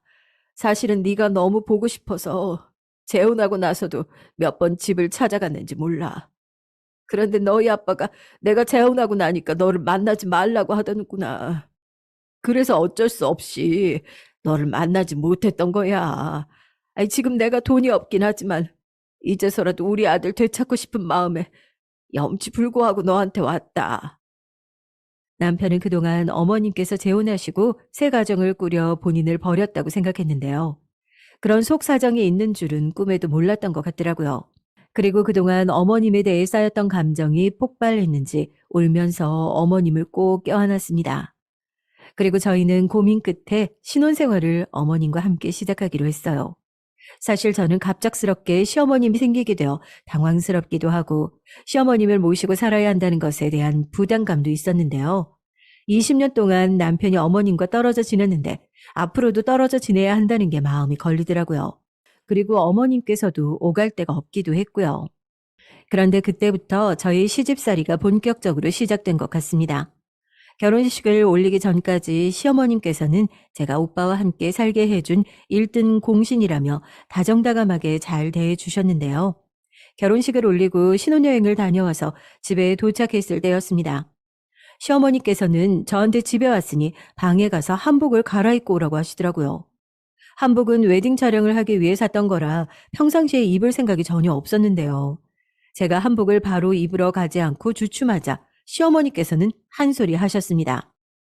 미정아, 어른이 얘기하면 네 알겠습니다 하고 바로 행동에 옮겨야지.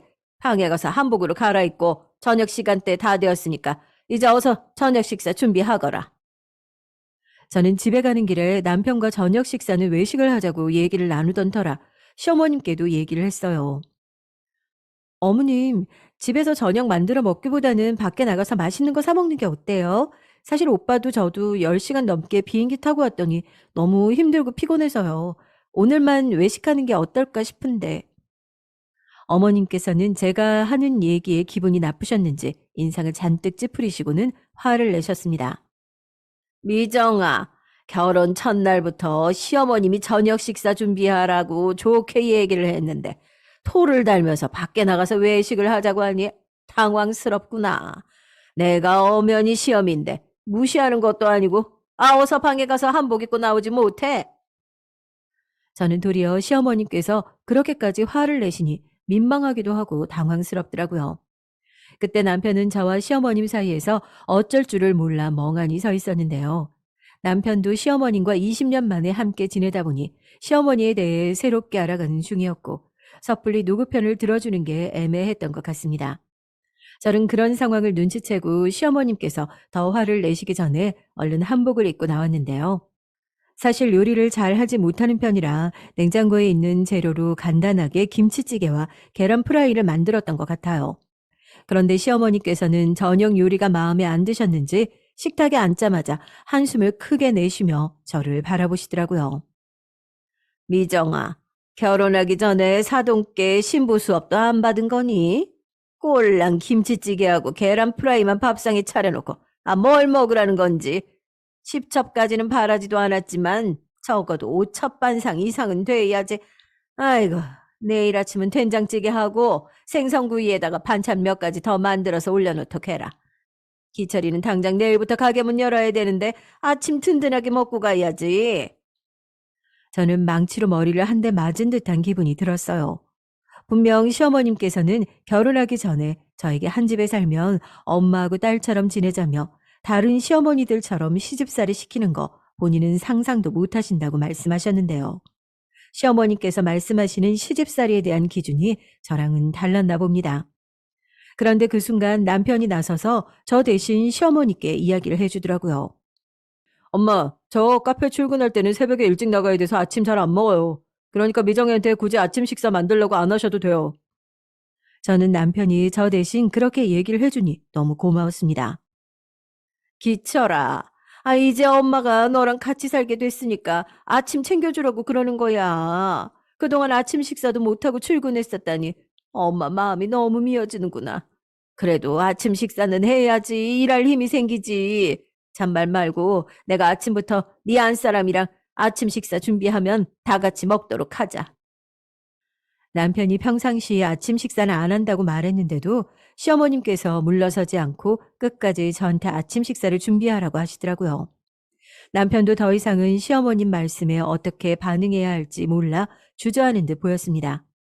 그 일을 시작으로 저는 남편과 알콩달콩 보내야 하는 신혼생활을 시어머님과 동거로 인해 시집살이로 가득 채우게 된 것 같아요. 그리고 결혼한 지 3개월쯤 되었을 때인 것 같습니다. 아무래도 시어머님과 함께 살다 보니 남편과 단둘이 시간을 보낼 기회가 많았어요.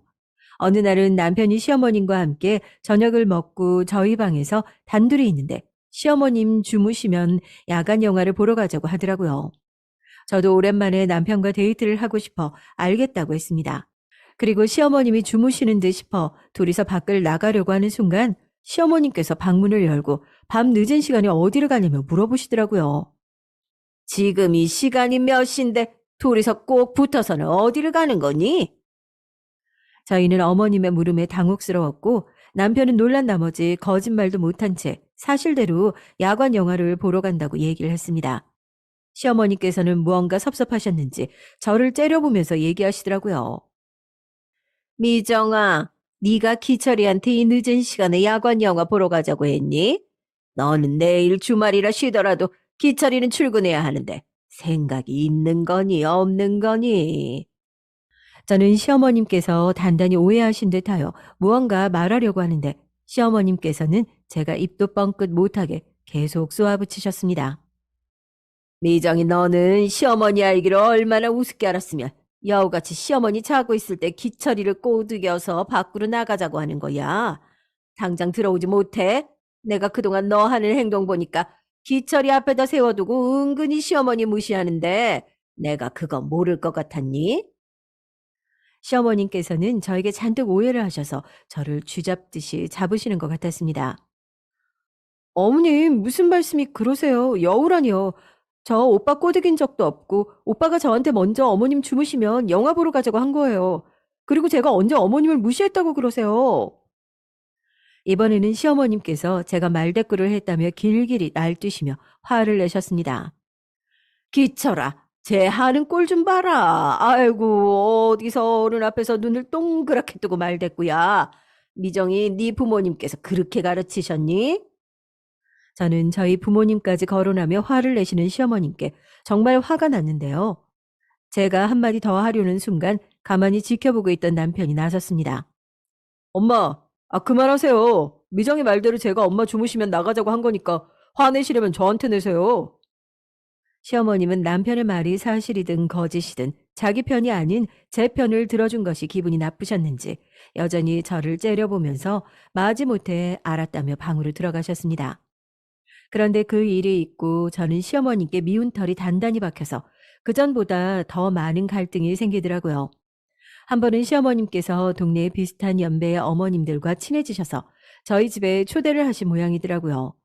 그런데 다들 자식들이 결혼을 해서 그런지 몰라도 어머님들끼리 자식 자랑을 하나씩 하고 있는데 시어머님께서는 저희에 대해서 딱히 할 얘기가 없으셨나 봅니다.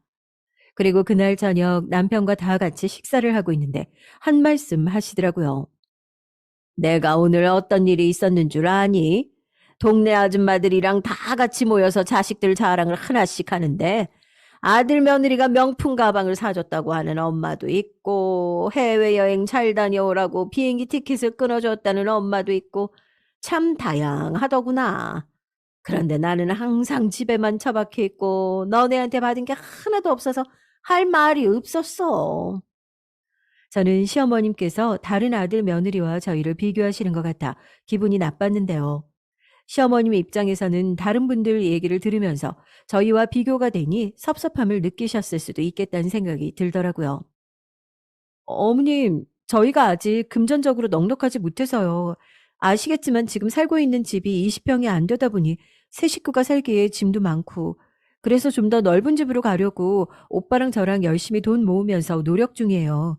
어머님께서는 이것저것 좀 더 잘 해드리고 싶은데 아직까지는 형편이 넉넉하지 못하니까 이해해 주세요. 저는 시어머님께서 저희 사정에 대해 이해해 주시기를 바라는 마음에 진심을 담아 얘기했는데 도리어 제가 한 얘기를 기분 나쁘게 들으셨더라고요. 예, 미정아. 그냥 엄마들끼리 주고받았던 얘기 한 것뿐인데 뭘 그렇게 오버를 하고 그러냐? 저는 제가 하는 얘기마다 비꼬아서 들으시고 제가 잘못한 것 마냥 말씀하시는 시어머니 때문에 평상시에도 스트레스를 많이 받았는데요. 그날도 시어머님께서는 저한테 화가 잔뜩 나 있으시더라고요. 너는 시어머니를 아주 한순간에 속물로 만들어버리는구나. 그동안 내가 너희한테 뭘 해달라고 요구한 적 있었니? 까놓고 얘기를 해보자. 아무리 그래도 내가 하나밖에 없는 집안 어른인데 나를 알기를 얼마나 개똥으로 알았으면 지난번 내 환갑 생일 때 탈랑 50만 원 주는 게 말이나 되니? 어?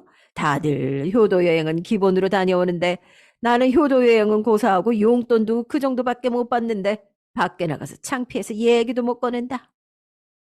저희 시어머님 환갑생신이 다가왔을 때 아무래도 남편이 매일 카페에서 일을 하다 보니 시어머님을 모시고 여행을 다녀오는 게 쉽지 않았는데요.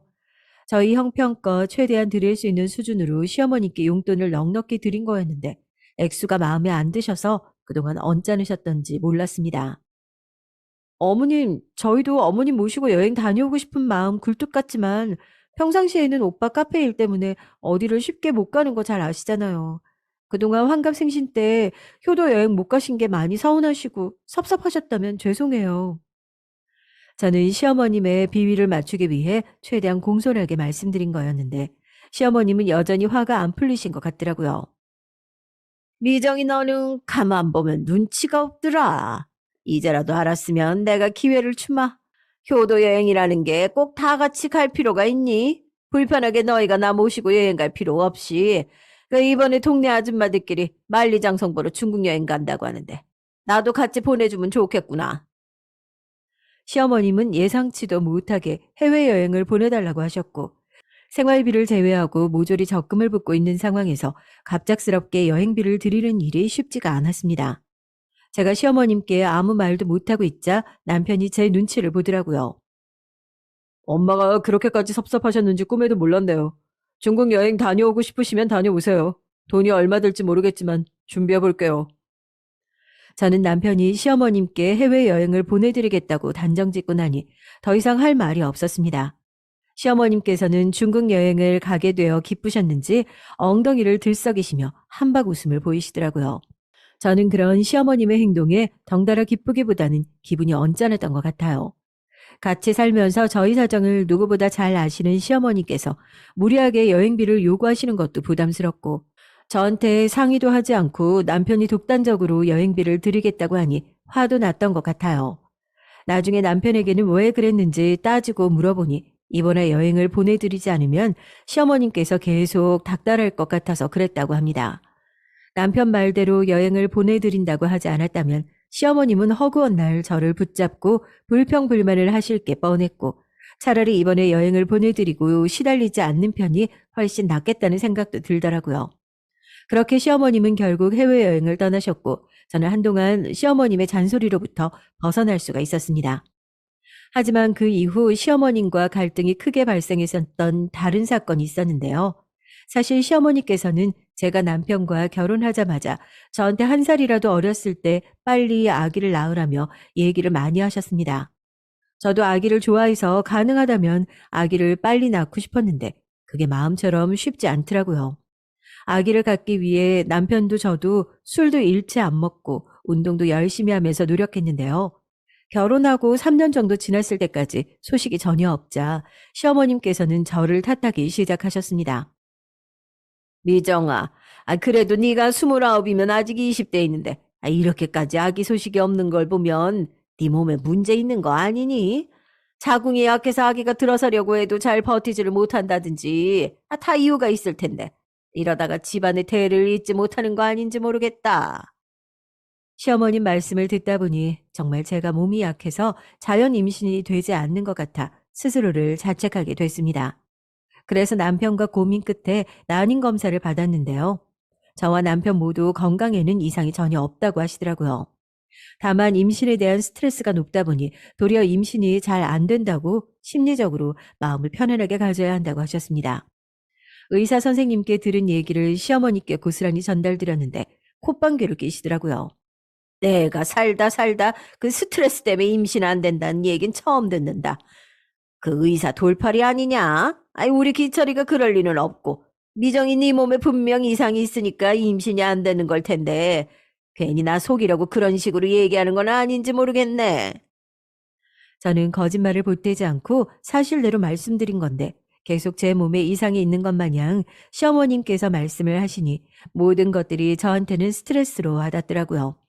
시어머님께서 그동안 저한테 계속 아기를 가지라고 닥달하시지 않고 제 탓을 하지 않으셨다면 진작에 임신이 되었을 것 같습니다. 어머님, 제가 쓸데없이 왜 거짓말을 하겠어요. 병원에서도 저한테 스트레스 받지 말고 심신의 안정을 취하면 좋은 소식이 올 거라고 하니까 어머님께서도 이제 더 이상 저한테 임신 때문에 압박 안 주셨으면 좋겠습니다. 저 그동안 돌이켜보면 임신 때문에 너무 신경 쓰고 스트레스를 많이 받았던 것 같아요.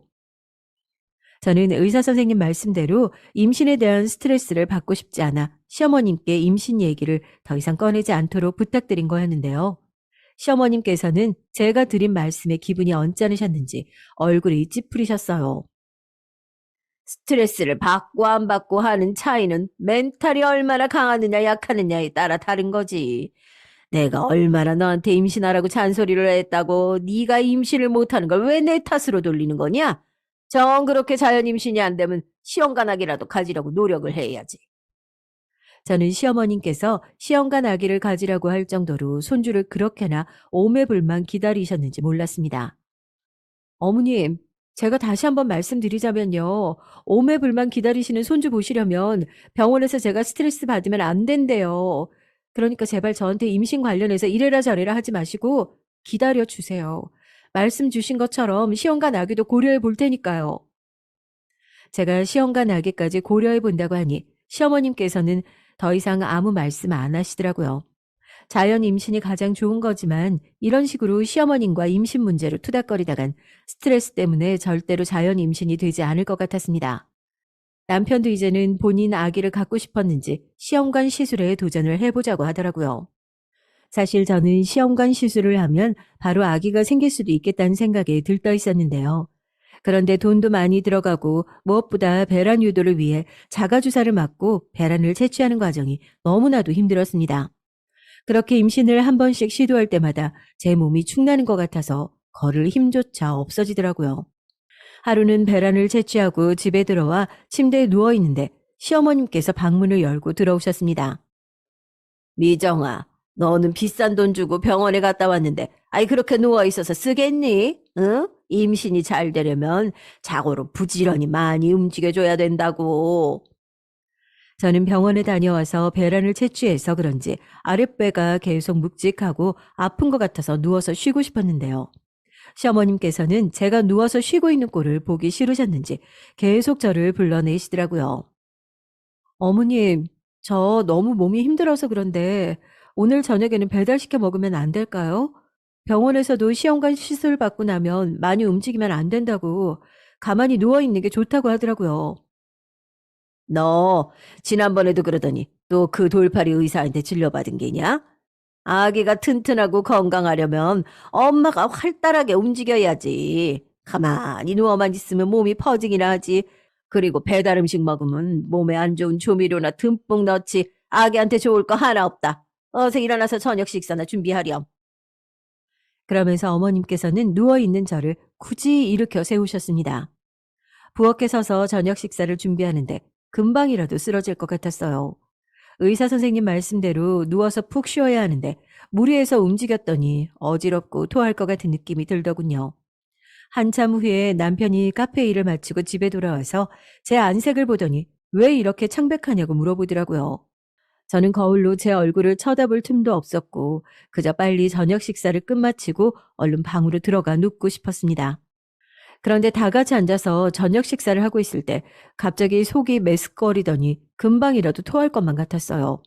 한참을 화장실에 있다가 나왔는데 시어머니께서는 못마땅한 표정으로 저를 바라보셨습니다. 너는 아직 임신도 안 한 애가 입덧하는 것처럼 화장실을 드나드니. 기철이도 하루 종일 밖에서 일하느라 힘들었을 텐데 편히 식사도 못하게. 저는 시어머님의 말을 듣고 서러워서 눈물이 났습니다. 임신하려고 이렇게까지 노력하고 있는데 시어머님께서는 제가 힘들어하는 모습이 전혀 보이지 않는 것 같았어요. 어머님, 너무하시는 거 아니에요? 어머님 말씀처럼 임신하려고 배에 주사까지 맞아가며 노력하고 있는데 굳이 저 저녁 준비하라고 끌어내시고 컨디션 안 좋아서 힘들어하고 있는데 그렇게 비꼬아서 말씀하셔야겠어요? 저는 더 이상 참을 수 없어 시어머님께 그동안 쌓였던 감정을 꾹꾹 눌러 담아 얘기했습니다. 미정아, 너는 남들처럼 자연 임신도 못해서 배에 주사 맞고 있는 주제에 말도 참 많다. 옆집 김씨네 첫째 며느리는 지금 나이가 30대 후반인데도 아기 둘 낳고 지금 셋째까지 임신했다고 하더라. 내가 너한테 아기 많이 낳으라고 한 것도 아니고 한 명 임신하는 게 그렇게 힘드냐? 저는 시어머님이 이렇게까지 앞뒤 꽉 막히신 분일 줄 몰랐어요. 같은 여자로서 어떻게 그렇게 말씀하실 수 있는지 이제는 섭섭하고 서운한 걸 떠나서 화가 치밀어 오르더라고요. 남편도 시어머님 말씀이 너무 심했다고 생각했는지 화가 나서 한마디 했습니다. 엄마, 그만하세요. 전 솔직히 아기 없어도 괜찮아요. 미정이가 이렇게까지 힘들어하는데 아기 가져서 무슨 소용이에요? 그리고 미정이한테 그만 스트레스 주세요. 의사 선생님께서 미정이 임신하려면 마음의 안정을 취해야 했는데 엄마 때문에 더 스트레스 받겠어요. 남편이 그나마 제 편이 되어 이렇게 저를 감싸주니 마음의 위안이 되었는데요. 시어머님께서는 도리어 아들이 윽박지르니 서러우셨나 봅니다. 기철이 너는 이 늙은 엄마는 안중에 없는 게냐? 매번 미정이 편만 들고 엄마가 하나부터 열까지 다 잘못한 것처럼 따지고 드는데 내가 서러워서 살 수가 있어야지. 시어머님께서는 그렇게 말씀하시고 저녁 식사도 안 하신 채 방으로 들어가 버리셨습니다. 시어머님 때문에 남편도 속이 상하긴 하지만 그때는 제가 시험관 시술로 인해 몸 상태가 워낙 안 좋다 보니 남편이 제 편에 서서 저를 감싸주었던 것 같아요. 저는 그 이후에도 시어머님께 임신에 대한 압박을 받으며 시험관 시술을 시도했습니다. 세 번째쯤 됐을 때 제 몸 상태가 더 이상은 시험관 시술을 버티기 어려운 상태가 되어 중도 포기하고 말았죠. 지금 생각해보면 그 당시 시험관 시술을 하겠다고 회사도 휴직하고 집에 있으면서 시어머님과 보내는 시간이 많았는데 온갖 안 좋은 소리를 듣다 보니 스트레스 때문에 아기가 들어서지 않은 게 당연한 일이었던 것 같아요. 그런데 그로부터 7년 뒤 저는 자연 임신을 했습니다. 그러니까 결혼한 지 10년 만에 임신에 성공을 한 거였네요. 시험관 시술까지 시도했는데도 임신에 실패하자 저와 남편은 사실상 아이를 가질 수 없을 거라고 생각했어요. 시어머님도 저희가 결혼한 지 오래되었는데 아기 소식이 없자 어느 순간 포기하신 눈치더라고요. 그러다 보니 한동안 아예 임신에 대해서는 신경을 쓰지 않았습니다. 그에 대한 스트레스도 없어지다 보니 자연스레 임신을 하게 된 것 같더라고요. 저희 부부에게 평생 없을 것만 같았던 아기가 10년 만에 찾아오자 저희 남편은 감격스러웠는지 눈물을 흘리더라고요. 미정아, 고생 많았다. 내가 아빠가 될 줄이야 정말 상상도 못했던 것 같아. 우리한테 힘들게 찾아온 아기 천사 생각하면서 우리 앞으로도 더욱 행복하게 지내자. 나 정말 멋진 아빠가 될 수 있도록 노력할게. 저도 감격스러운 나머지 남편을 껴안고 한참 동안 기쁨의 눈물을 흘렸습니다. 시어머님께서도 바로 임신 소식을 알렸는데요. 그동안 손주를 포기하셨는데 늦게나마 할머니가 되셔서 너무 좋으셨나 봅니다. 아이고 잘했다 미정아. 내가 그동안 얼마나 소가리를 했는지 모를 거다. 내 평생 손주 못 알아보나 했더니 드디어 손주를 알아보겠구나. 시어머니께서도 제 임신 소식을 너무 반겨주시니 저도 덩달아 기분이 너무 좋더라고요. 시어머님은 아직 성별이 나오지 않았지만 저 배 모양을 보니 떡두꺼비 같은 손자일 거라면서 김칫국부터 드셨습니다. 저희 부부는 아들이든 딸이든 상관없이 이렇게 저희에게 찾아와 준 것만으로도 감사했죠. 웬일인지 시어머님은 제가 나이 들어서 힘들게 임신을 하자 걱정이 되셨는지 저 대신 저녁 식사 준비도 해주시고 살림을 맡아서 도와주시기 시작했습니다. 미정아, 너는 몸도 무거운데 부엌에서 거들먹거리지 말고 저희 소파에 앉아서 좀 쉬어라. 엄마가 힘들면 뱃속에 있는 우리 손자도 힘들어한다. 내가 너 이뻐서 이러는 게 아니라 우리 손자 생각해서 대신 이러는 거니까 오해하지 말고. 저는 이유가 어떻든지 저 대신 저녁 식사를 준비하시는 시어머님의 모습을 바라보면서 낯설긴 했지만 임신을 해야 며느리로 조금이나마 존중받는 것 같아 나쁘지 않더라고요. 그런데 시어머님의 태도는 성별이 나오는 한순간 달라졌습니다. 임신 6개월 차에 성별이 나왔는데 병원에서는 공주님이라고 했고 저와 남편은 뛸 듯이 기뻤는데요. 성별이 중요한 건 아니지만 굳이 한 가지 고르라고 하면 딸이면 좀 더 좋겠다는 생각이 들었거든요. 그런데 시어머님께서는 아들을 바라셨는지 제가 딸이라고 하자 표정이 한순간 굳어지셨습니다. 배 모양이 큰 게 딱 아들 배였는데 이상하네. 병원에서는 딸이 확실하다고 한 거지? 태를 이으려면 아들이어야 되는데 하필 힘들게 들어선 게 딸이라니. 저는 시어머니께서 아들, 딸 차별하시고 말씀하시는 것 같아 기분이 상했습니다. 어머님, 요즘에는 딸 하나가 열 아들 부럽지 않다고 하더라고요. 그리고 저희한테 힘들게 찾아와 준 딸인데 저는 너무 소중해요. 제 말을 시어머님께서는 기가 차셨는지 저한테 다짜고짜 그날부터 저녁 식사 준비를 다시 하라고 시키셨어요. 그래, 네 소중한 딸 낳으면 잘 키워라. 그리고 오늘부터 다시 저녁 식사 준비할 수 있지? 그동안은 네가 임신 초기라 살림을 대신 맡아서 했었는데 이제는 안정됐으니까 충분히 움직일 수 있잖아. 그동안 시어머님은 제가 임신 초기라 걱정이 돼서 저 대신 살림을 맡아서 해주신 것보다는 손주가 아들일 거라는 생각에 들떠서 해주신 것 같았습니다. 그리고 그 이후로 시어머님께서는 모든 집안 살림을 다시 저한테 떠맡기시더라고요. 시간이 지날수록 저는 배가 부풀러 올라 누워있는 것조차 힘들었는데요.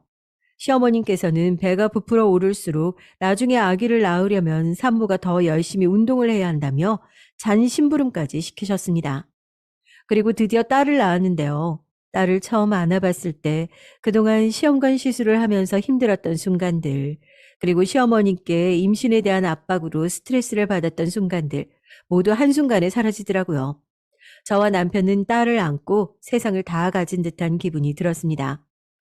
아기를 낳고 다른 산모들처럼 산후조리원으로 갈까 고민했었는데요. 산후조리원비에 몇백만 원씩 돈을 들이는 게 너무 아깝더라고요. 그래서 고민 끝에 병원에서 바로 집으로 퇴원했습니다. 남편도 집에 가면 시어머님이 계시니 산후조리하기에 더 편하지 않겠냐고 하기도 했고, 저도 시어머님이 아들을 원하시긴 했지만 다 같은 손주니 잘 봐주실 거라고 생각했어요.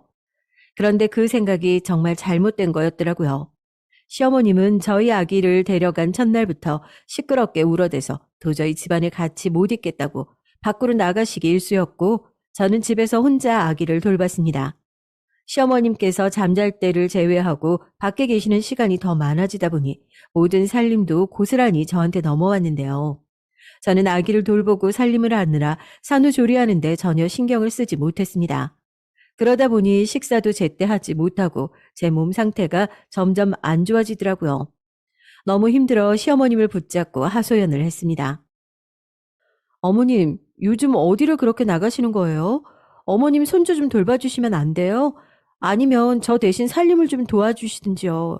저희 형편에 이모님 구하는 건 어려울 것 같고 어머님께서 둘 중 하나만 도와주셔도 지금보다 제가 수월할 것 같아서요. 시어머님은 제가 하는 얘기를 듣는 둥 마는 둥 하시더니 또다시 집 밖을 나갈 준비를 하셨어요. 그러니까 네가 딸이 아니라 아들 낳았으면 상황이 달라졌을 텐데 말이다. 아들이었으면 내가 좋다고 업어서 키웠을 텐데. 그러니까 왜 하필 딸을 낳아서 본인 힘든 일을 자처하는지 모르겠다. 저는 여전히 아들, 딸 차별하는 시어머니께 화가 치밀어 올랐습니다. 성별 상관없이 다 같은 손주인데 말이에요. 저는 시어머님이 그렇게 나가시고 바로 친정엄마에게 연락을 했습니다. 사실 친정이 지방에 있어서 그동안 친정엄마께 도와달라고 연락을 드리지 못했는데 이제는 제가 아무런 도움을 받지 못하면 금방이라도 쓰러질 것 같더라고요. 제 상황을 말씀드리자 친정엄마는 일주일 정도만 저희 집에서 함께 머물러 주시기로 하고 당장에 그 다음 날로 바로 저희 집으로 찾아오셨습니다. 물론 시어머님께서는 저희 친정엄마를 마주하게 되면 불편하시겠지만 어쩔 수 있나요? 시어머님은 저희 친정엄마가 계신데도 불구하고 여전히 집안 살림에는 손 하나 까딱하지 않으셨는데요. 저는 친정엄마가 아기를 돌봐주시는 동안 밀린 집안 살림을 했고 엄마가 해주시는 음식을 먹고 푹 쉬며 그제야 산후조리를 제대로 할 수 있게 됐습니다. 저희 친정 어머니께서는 제가 아무래도 시어머님을 모시고 살다 보니 어느 정도 시집살이가 있을 거라고는 생각하셨는데 이 정도일 줄은 모르셨나 봐요. 매일같이 시어머니께서 아기 울음소리가 시끄럽다며 밖으로 나가시고 저한테 이것저것 시키는 모습을 보시고 분개하셨습니다. 미정아, 어쩜 너네 시어머님은 뻔뻔하게 손 하나 까딱하지 않고 밖으로만 싸돌아다니시니, 응?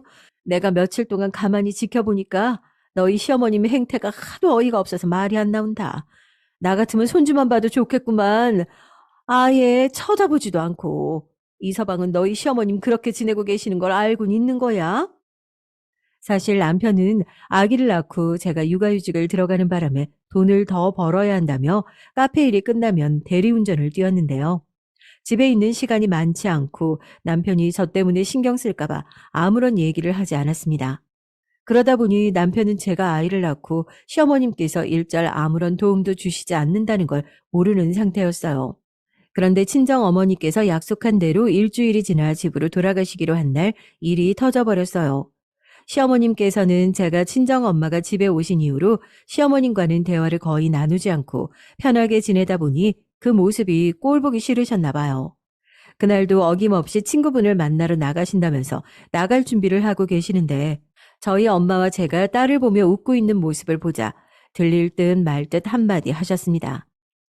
그 엄마의 그 딸이라고 어디 가서 가시넬 낳아놓고도 좋다고 쳐 웃는지 원. 저는 제 귀를 의심했어요. 아무리 제가 싫어도 저렇게 친정 엄마까지 있는데 그런 식으로 말씀하시는지 이해가 가지 않더라고요. 그런데 저희 친정 어머니께서도 시어머님의 빈정거리는 말을 들으셨고 이제 더 이상 못 참겠다며 얼굴이 빨개지셔서는 한마디 하셨습니다. 이보세요, 사돈.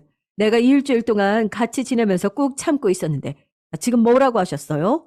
우리 딸 덕분에 이 집에 같이 살게 된 걸 알고 있는데 고마운 줄도 모르고 지금 며느 때인데 시집살이를 시켜요? 그리고 가시네라니요. 사돈한테도 소중한 손녀딸인데 가시네라고 그렇게까지 얘기해서 되겠습니까?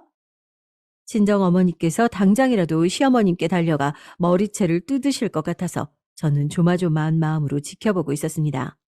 시어머니께서도 절대 물러서지 않고 저희 친정 엄마에게 막말을 하시더라고요. 이보세요. 여기 우리 아들 집이에요. 내가 우리 아들 집에서 사는데 며느리 허락받으면서 살 필요가 있습니까? 그리고 가시네를 낳아서 가시네라고 하지. 그럼 뭐라고 합니까? 옛날 같았으면 가시네 낳았다고 시댁에서 문전박대를 당해서 집에서 쫓겨났어요. 어디서 엄마나 딸이나 시댁 무서운 줄 모르고 땅바닥에 납작하게 기어다닐 것이지 큰 소리를 냅니까? 저는 시어머님께서 저뿐만 아니라 저희 친정 엄마까지 무시를 하시고 쌍욕을 퍼부으니 더 이상 참을 수가 없었어요. 어머님, 그동안 제가 어머님을 깍듯하게 모신 건 다 오빠 때문이에요. 엄마 사랑을 듬뿍 받아야 할 어린 나이에 오빠가 엄마 없이 얼마나 힘들었을까 생각을 하면서 안타까워서 제가 오빠가 어머님하고 살 수 있도록 옆에서 설득한 거라고요. 그런데 어떻게 저희 엄마까지 싸잡아서 이런 식으로 욕설을 퍼부으실 수 있어요? 시어머님은 저희 엄마에 이어 저까지 대응하자 잠시 주춤하시더라고요. 너 말은 똑바로 해라. 기철이가 엄마랑 같이 살고 싶어서 사는 거지. 무슨 네가 설득을 해서 같이 사는 것 마냥 생색이야. 그리고 우리 아들 집에서 내가 할 말 못할 말 가려가면서 눈치 보면서 살아야 하는 거냐? 그리고 그 순간 저희 남편이 예상치도 못하게 현관문을 열고 집으로 들어왔습니다. 저희 친정 어머니께서 일주일 동안 저희 딸을 돌봐주시고 산후조리를 도와주셔서 감사한 마음에 인사를 드리기 위해 일찍 빨리 끝마치고 왔더라고요. 남편은 저와 친정 엄마가 시어머님과 대치하고 있는 모습을 보고 무슨 일인지 물어봤습니다. 친정 어머니께서는 저희 남편이 결혼하고 나서 저를 고생시키는 모습을 보고 속상하셨는지 남편의 말에 길게 대꾸도 안 하시고 그저 저에게 얘기를 들으라며 급하게 나가시더라고요. 그리고 시어머님은 제가 잘못해서 이 사달이 난 것 마냥 남편을 보더니 갑자기 울기 시작했습니다. 그 상황에서 정말 울고 싶은 사람은 저인데 시어머니께서 우시니 정말 어이가 없더라고요. 저는 어차피 이렇게 상황이 벌어진 거 남편에게 그동안 있었던 모든 사실을 털어놓았습니다. 제 이야기를 들은 남편의 얼굴 표정은 점점 굳어져 갔는데요. 제 얘기를 다 듣고 무언가 결심이라도 한 듯이 남편을 울고 있는 시어머니를 쳐다보며 버럭 화를 내며 얘기를 했습니다. 엄마, 만약에 미정이가 엄마 모시고 살자고 설득하지 않았으면 진작에 10년 전에 엄마하고 모든 인연 끊고 살았을 거예요. 제가 20년 동안 엄마하고 헤어져 살면서 없었던 정도 모조리 끌어내서 그동안 나를 낳아준 엄마니까 모시고 살았던 거라고요. 아시겠어요? 그동안 남편이 그렇게까지 화를 낸 적이 없었는데 시어머님께서 버럭 화를 내니 깜짝 놀랐습니다. 그리고 남편은 계속해서 말을 이어갔습니다. 자그만치 10년이에요. 그동안 엄마가 미정이한테 못되게 굴고 시집살이 시킨 거 알고 있어도 엄마가 이 집안의 어른이니까 참고 있었던 거라고요. 그런데 미정이가 아이를 낳고 그렇게까지 나몰라라 하실 줄은 몰랐습니다. 다른 거 다 떠나서 엄마한테도 소중한 손주인데 딸이라고 무시하고 장모님 앞에서 그렇게 막말까지 하시니 저는 더 이상 엄마하고 같이 못 살 것 같아요. 제가 알아볼 테니까 이제 편안하게 양로원에 혼자 가셔서 사세요. 시어머님은 피해자인 척 그렇게 울고 있으면 남편이 시어머님 편을 들어줄 거라고 생각했는데 예상 밖으로 양로원으로 보낸다고 하자 당황하시더라고요. 아니, 내가 왜 양로원을 가니? 아들 집 놔두고. 그리고 내가 뭔 막말을 했다고 그래. 내가 그래도 네 애야 애민데, 며느리 기강도 못 잡고 할 말도 못 하고 살아야 되는 거냐? 도리어 내가 미정이 때문에 얼마나 스트레스를 받는 줄 알아? 저는 시어머니께서 막말을 하지 않았다며 잡아떼시는데 아들 앞에서는 착한 엄마, 시어머니인 척 하는 게 정말 가증스러웠습니다. 그런데 남편도 그동안 시어머님의 행동에 지쳤는지 다시 한번 단호하게 얘기하더라고요. 이 집 미정이랑 공동명의라서 미정이 집도 돼요. 그리고 어머님 말씀대로 기강 잡고 싶으셨으면 적당히 하셨어야죠. 미정이 아기 낳고 제대로 쉬지도 못하고 집안 살림까지 모두 도맡아 하고 있는데 제가 가만히 있으면 남편이 아니라 등신이죠. 당장 양로원 알아볼 테니까 거기 가셔서 스트레스 받지 마시고 편히 사세요. 저희 남편은 시어머님을 양로원에 보내는 게 진심이었고 시어머니는 그제야 울고불고 남편에게 미안하다며 이야기를 했습니다. 기철아, 내가 여기서 나가면 다른 피부치도 없는데, 어떻게 혼자서 살라는 게냐? 20년 만에 너랑 힘들게 같이 살게 됐는데, 이제 와서 다시 나한테 집에서 나가라고 하고, 너무 모질지 않니? 엄마가 다 잘못했다. 시어머님은 바닥에 엎드려 통곡을 하며 남편에게 미안하다고 얘기했어요. 그리고 갑자기 제 다리를 한쪽을 잡으시더니 도와달라며 소리치더라고요. 네가 기철이한테 얘기 좀 해주렴. 내가 이렇게 앞으로 너한테 시집살이도 안 시키고 우리 이쁜 손주도 잘 봐주마. 그러니 기철이가 나 양로원 보내지 않게 네가 대신 말 좀 해주렴. 미안하다 미정아. 저는 시어머님 말씀이 진심인지는 모르겠지만 저희 친정 엄마와 저에게 막말하실 때와는 180도 다른 모습으로 저에게 미안하다며 도와달라고 하시니 어찌할 바를 모르겠더라고요. 그동안 10년 동안 시어머님과 살면서 겪었던 시집살이와 그로 인한 스트레스를 생각하면 남편 말처럼 당장에 시어머님을 양로원에 보내고 싶었습니다. 하지만 그동안 미운 정도 정이라고 시어머니와 살았던 세월이 있는데 모질게 시어머님을 양로원으로 보내기에는 마음이 걸리더라고요. 저는 이때다 싶어 시어머님께 다시는 저에게 막말하지 않도록 그리고 저희 아기가 딸이라고 무시하지 않고 돌봐주실 수 있도록 각서를 받았습니다. 그동안 시어머님과 제가 단둘이 지낼 때는 이런저런 고부간의 갈등으로 힘들었는데 남편이 나서서 삼자대면으로 한바탕 소동을 부리고 나니 시어머님과의 갈등이 손쉽게 해결되더라고요. 지금은 시어머님께서 쓰신 각서가 있기도 하고 남편이 양로원 얘기까지 꺼낸 상태라 저에게 막말도 하지 않으시고 아기도 예전보다 잘 봐주시는 것 같은데요. 시어머님께서 한순간 또 마음을 바꾸시고 저한테 또 모질게 구실지도 모르겠네요. 제 긴 얘기 들어주셔서 감사드립니다.